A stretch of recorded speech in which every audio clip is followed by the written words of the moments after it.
Hello friends, welcome back to my channel. இன்றைக்கி நம்ம சேனலில் நெல்லிக்காய் ஊறுகாய் பார்க்கலாமா? ஒரு சட்டியில் 1 ஸ்பூன் கடுகு, 1 ஸ்பூன் வெந்தயத்தை வெறுசாக வறுத்துட்டு அதை மிக்ஸி ஜாரில் மாற்றிடுங்க. அதே பாத்திரத்தில் நல்லெண்ணெய் தேவையான அளவு கொஞ்சம் அதிகமாகவே ஊற்றிக்கோங்க. அதில் 1 ஸ்பூன் கடுகு போட்டு பொரிஞ்சதும் காஞ்ச மிளகாய், கருவேப்பிலை போட்டு நல்லா வெடிக்க விடுங்க. வெடித்ததுக்கப்புறம் இதில் 2 ஸ்பூன் வெறும் மிளகாய்த்தூள், காரத்தூள் போட்டுக்கோங்க. அதை கரிஞ்சிடக்கூடாது, சிம்மில் வச்சுக்கோங்க. கனிகள் பல விதம், ஒவ்வொன்றும் ஒரு விதங்க. அதில் ஒன்று தான் நம்ம ஔவையாருக்கு அதியமான் கொடுத்த நெல்லிக்கனி. என்றைக்கும் இளமையாக வச்சுருக்குங்கிறதுக்காக தான் ஔவையாருக்கு அதை கொடுத்துருப்பாரு. அதே மாதிரி இந்த நெல்லிக்காயை சாப்பிட்றதுனால நமக்கு நிறைய ஹெல்த் பெனிஃபிட்ஸ் இருக்குது. இதில் விட்டமின் சி அதிகமாக இருக்குது, ஆன்டி ஆக்சிடென்ட்ஸ் இருக்குது, நமக்கு ஜீரண சக்தியை அதிகப்படுத்தும், ரொம்பவே உடம்புக்கு நல்லது. டெய்லி ஒரு ஆப்பிள் சாப்பிட்ணுன்னு இங்கிலீஷில் சொல்லுவாங்க, பழமொழி ஒன்று. அதே மாதிரி டெய்லி ஒரு நெல்லிக்காய் சாப்பிட்டிங்கன்னா அந்த ஆப்பிளே தேவை கிடையாது.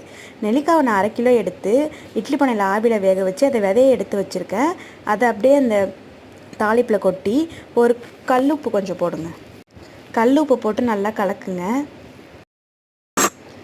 இதுக்கப்புறம் நம்ம அரைச்சி வச்ச வெந்தயம், கடுகு பொடி இருக்குல்ல, அது கூட பெருங்காயமும் சேர்த்து நீங்கள் இதில் சேர்த்துக்கோங்க. அவ்வளோதான், நெல்லிக்காய் ஊறுகாய் போட வேண்டிய எல்லாம் போட்டாச்சு. இதை நல்லா சுருள வதக்கணும். இந்த நெல்லிக்காய் ஊறுகாயை நீங்கள் எல்லா சாப்பாடு, வெரைட்டி ரைஸ் கூடவும் சாப்பிட்டுக்கலாம். நிறைய பேர் ஊறுகாய் பிரியராக இருப்பீங்க. நான்லாம் பிரியாணி கூட ஊறுகாய் தொட்டு தான் சாப்பிடுவோம். அந்த மாதிரி யாரெல்லாம் ஊறுகாய் ரொம்ப பிடிக்கும் அப்படின்னு கமெண்ட்டில் சொல்லுங்கள். இந்த ஊறுகாயை ஸ்பெஷலாக தயிர் சாதத்தை கூட சாப்பிட்டிங்கன்னா ரொம்பவே சூப்பராக இருக்கும். அடடடடா, என்ன சுவை அப்படி இருக்கும். ட்ரை பண்ணிவிட்டு எப்படி இருந்ததுன்னு சொல்லுங்கள் ஃப்ரெண்ட்ஸ். தேங்க்யூ.